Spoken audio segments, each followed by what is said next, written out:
حضرت ابراہیم علیہ السلام کھڑے ہوئے اس جگہ پہ، اس پتھر کے اوپر حضرت ابراہیم خلیل اللہ علیہ السلام کے قدموں کے نشان بن گئے۔ اللہ کی شان، موجودہ حالت میں مقام ابراہیم جہاں ہے یہ یہاں نہیں تھا۔ اس کی وجہ یہ ہے، ایک دفعہ زبردست سیلاب آیا اور وہ مقام ابراہیم کو بہا کر لے گیا، یعنی اس پتھر کو دور کر دیا۔ اب صحابہ کرام رضوان اللہ علیہم اجمعین اکٹھے ہوئے اور سوچنے لگے کہ اس کا کیا حل کیا جائے، اس کو وہاں لے جائیں جہاں اپنے اصل مقام پر تھا، یا یہاں رہنے دیں جہاں اب پہنچ گیا ہے۔ صحابہ کرام رضوان اللہ علیہم اجمعین نے مشورہ کیا کہ وہاں لے جانے سے کعبۃ اللہ کا طواف کرنے والوں کے لیے رکاوٹ بنے گی، کیونکہ وہ دیوار سے تھوڑے فاصلے پر تھا۔ اگر یہاں دور پہنچ گیا ہے تو اچھی بات ہے، درمیان میں کافی فاصلہ ہے۔ اس وقت تصور اتنے زیادہ لوگوں کا نہیں تھا۔ بعد میں الحمدللہ اللہم زد فزد کے ہر سال اللہ کی رحمت سے جو ہے وہ اضافہ ہوتا چلا گیا، اور انشاءاللہ قیامت تک یہ اضافہ جو ہے اسی طرح سے ہوتا جائے گا۔ یہ قیامت تک یہ لوگوں کی تعداد جو ہے وہ بڑھتی چلی جائے گی۔ صحابہ کرام رضوان اللہ علیہ مجمعین کا مشورہ یہ طے پایا گیا کہ اب اس کو نہ چھیڑو، اس کو اسی جگہ پر رہنے دو، ورنہ ہر دور میں جو بھی آئے گا اس کو تبدیل کرتا رہے گا۔ کوئی کہے گا اس کو وہاں کر دو، کوئی کہے گا یہاں لگا دو، کوئی کچھ کہے گا۔ جس جگہ اللہ نے لگا دیا ہے اس کو اسی جگہ رہنے دو۔ آپ حیران ہوں گے، حکمت دیکھیں اللہ کی۔ تواریخ سابقہ یا تاریخ عالم کو جب کھولیں تو ان میں یہ باتیں ملتی ہیں کہ بے عین ہی اسی جگہ ابراہیم علیہ السلام جب کعبۃ اللہ بنا رہے تھے تو یہاں کھڑے ہو کر دیکھتے تھے کعبۃ اللہ کی دیوار سیدھی ہے یا نہیں، کیونکہ ان کے پاس تو کوئی آلات نہیں تھے، نہ پہلے کبھی زندگی میں انہوں نے کوئی عمارت بنائی تھی۔ وہ تو اللہ کا حکم تھا تعمیر کرو، تو یہی جگہ تھی۔ وہ پتھر سے اتر کر آتے، جیسے ہم مکان بنائیں، تھوڑا دور کھڑے ہو کر دیکھیں، دیوار کے قریب کھڑے ہو کے تو انسان نہیں دیکھتا۔ جب بھی کوئی عمارت بنا رہا ہوتا ہے تو بنانے کے بعد اگر اس کو دیکھنا ہو کہ وہ ٹیڑھی ہے سیدھی ہے تو تھوڑا سا دور کھڑے ہو کے دیکھنا پڑتا ہے۔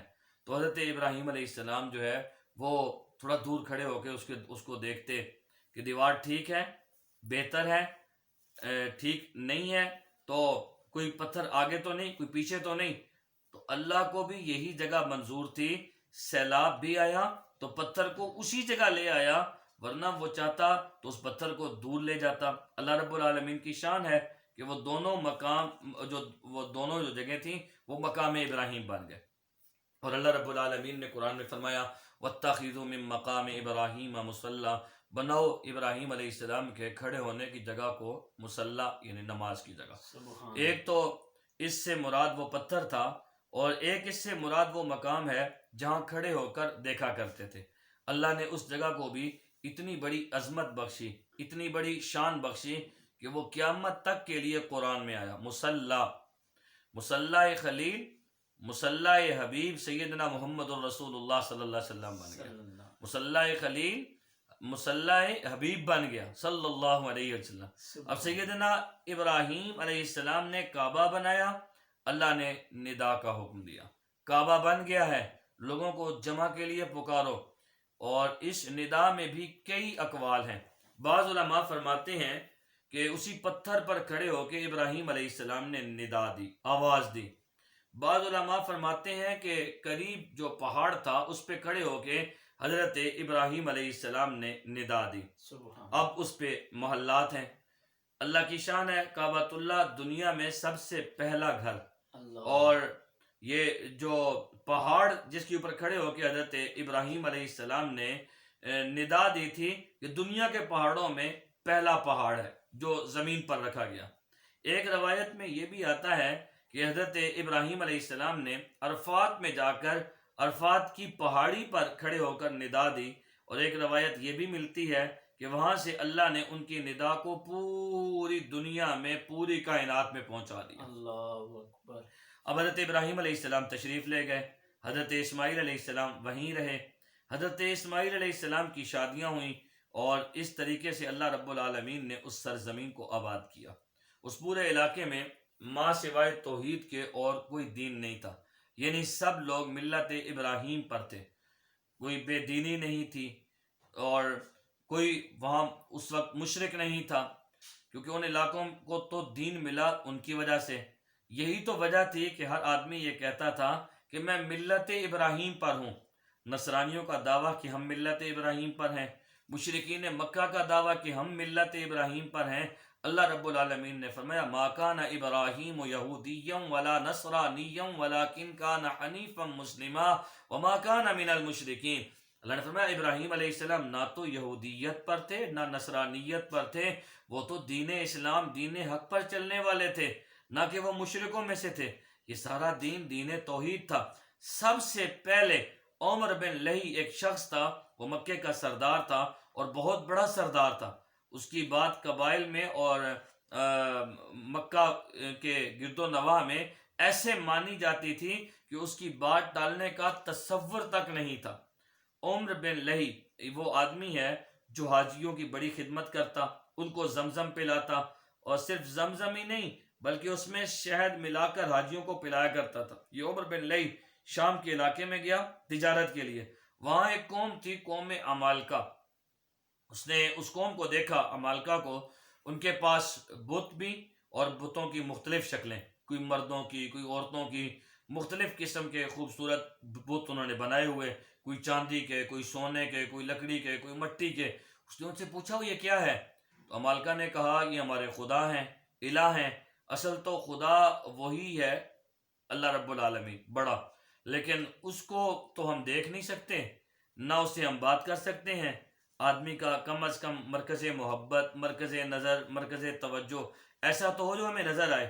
وہ تو ہمیں نظر نہیں آتا، اس لیے چھوٹے چھوٹے خدا ہیں.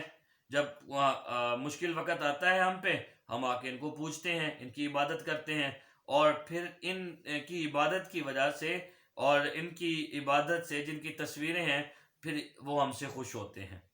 وہ اللہ میاں کو کہہ دیتے ہیں، ہمارا کام ہو جاتا ہے. یہ چھوٹے چھوٹے ہم نے الہ بنا رکھے ہیں. اصل میں ان الہوں کی ابتدا عمالقہ سے، عمالقہ میں کہاں سے آئی؟ نوح علیہ السلام کے زمانے میں بت پرستی چلی آ رہی تھی. اور بت پرستی کیسے آئی؟ جب کوئی اس زمانے میں اللہ کا نیک بندہ فوت ہو جاتا تو پہلے اس کے فوٹو بنائے گئے، پھر آہستہ آہستہ اس پر پھولوں کے ہار لٹکائے گئے. پھر کیا کیا ان لوگوں نے؟ دین سے دوری کی وجہ سے آخر میں سجدے شروع کر دیے. ابتدا وہاں سے ہوئی. اللہ رب العالمین جو ہے وہ ہمیں دین سمجھنے کی توفیق عطا فرمائے. تو عمر بن لہی کے دماغ میں پتہ نہیں یہ کیا بات آئی. اس نے کہا بھائی ایک دو بت مجھے بھی دے دو، ایک دو بت مجھے بھی دے دو، تاکہ میں ان کو مکے میں لے جاؤں اور ہم بھی کعبۃ اللہ میں رکھیں. سب سے پہلا بت عمر بن لہی لے کے آیا. اس بت کا نام تھا حبل. اس نے سارے مکے والوں کو بلایا، بھئی ہمیں تو خدا مل گیا ہے. پہلے خالی گھر میں عبادت کر رہے تھے، خدا تو نہیں تھا، اب سب اس کی عبادت کریں. لوگوں نے اس کی عبادت شروع کر دی. اس نے باقی قبائل کو بھی بلایا. پھر تو ہر قبیلے کے لیے علیحدہ علیحدہ ایک خدا بنتا چلا گیا. کوئی جو ہے وہ بنو خزا کا، کوئی قریش کا، کوئی بنی ہاشم کا، کوئی بنی ثقیل کا، سب کے جو ہے وہ سب نے اپنے اپنے خدا بنا لیے. اس نے لوگوں سے یہ بھی کہہ دیا کہ دیکھو یہ بت تو بناؤ، خدا تو بناؤ، لیکن شرط یہ ہے کہ مٹی تمہارے اس شہر کی ہو، یعنی پتھر یہاں سے لو، مٹی بھی یہاں سے لو، پھر اس سے بناؤ، کیونکہ یہ تو اللہ کے گھر کی مٹی ہے، مبارک مٹی ہے. تو نبی صلی اللہ علیہ وسلم نے فرمایا سب سے پہلے اللہ کے دین میں تحریف کرنے والا، اللہ کے دین کو بدلنے والا اور شرک کی ابتدا کرنے والا سرزمین مکہ میں عمر بن لہی تھا. نبی کریم صلی اللہ علیہ وسلم نے یہ بھی فرمایا کہ مجھے دکھایا گیا کہ وہ اپنی آنتیں جہنم میں گھسیٹتا ہوا چل رہا ہے. یہ وہ پہلا شخص تھا جس نے بت پرستی کی ابتدا کی. اس نے آرڈر کیا کہ ہر قبیلہ بت بنائے، لیکن وہ بت مکے کے پتھروں سے ہو، اور ہر قبیلہ جو بت بنائے اپنا ایک بت یہاں رکھے، یعنی ہم اس قبیلے کو شرف دیں گے تمہارا خدا کعبے میں موجود ہے. اگر اس قبیلے سے لڑائی ہو جاتی تو اس کے خدا کو بھی وہاں سے نکال کے پھینک دیتے کہ اب تمہارا خدا یہاں نہیں رہ سکتا کیونکہ تمہارا ہمارا جھگڑا ہو گیا ہے۔ ایک شخص سفر پر گیا، جہالت کی انتہا تھی، ایک شخص سفر پر گیا، اس کو اپنا بت ساتھ اٹھانا بھول گیا، مکہ مکرمہ سے وہ پتھر اٹھانا ہی بھول گیا۔ اب راستے میں اس کے دل میں خیال آیا میں اپنے خدا کی پوجا کروں، اپنے بت کی پوجا کروں، اپنے صنم کو پوجوں، تو مکہ سے پتھر لایا نہیں، تو اب میں اپنے بت کو کیسے پوجوں؟ وہ تو پتھر جو ہے وہ چھوڑ آیا مکہ مکرمہ میں۔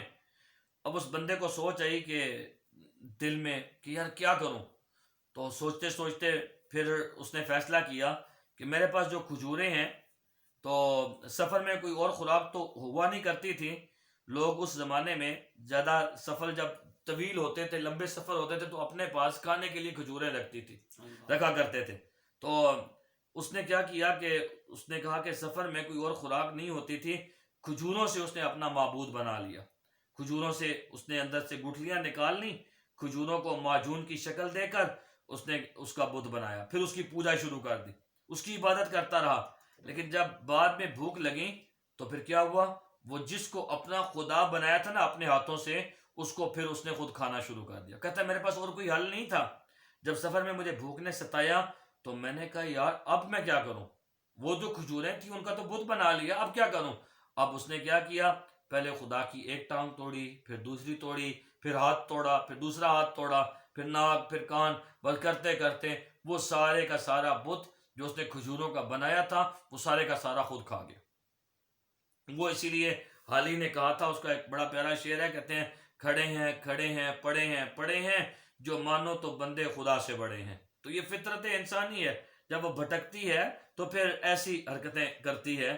ایک صحابی مسلمان ہوئے، اسلام لانے کے بعد لوگوں نے کہا بھئی آپ اپنی زندگی کا کوئی واقعہ سنائیں، تو انہوں نے کہا بھئی آپ تو کہتے ہیں کہ یہ بت ہمیں فائدہ نہیں پہنچاتے، لیکن میرا جو خدا تھا، میرا جو بت تھا جس کی میں پوجا کیا کرتا تھا، اس نے مجھے بہت فائدہ پہنچایا۔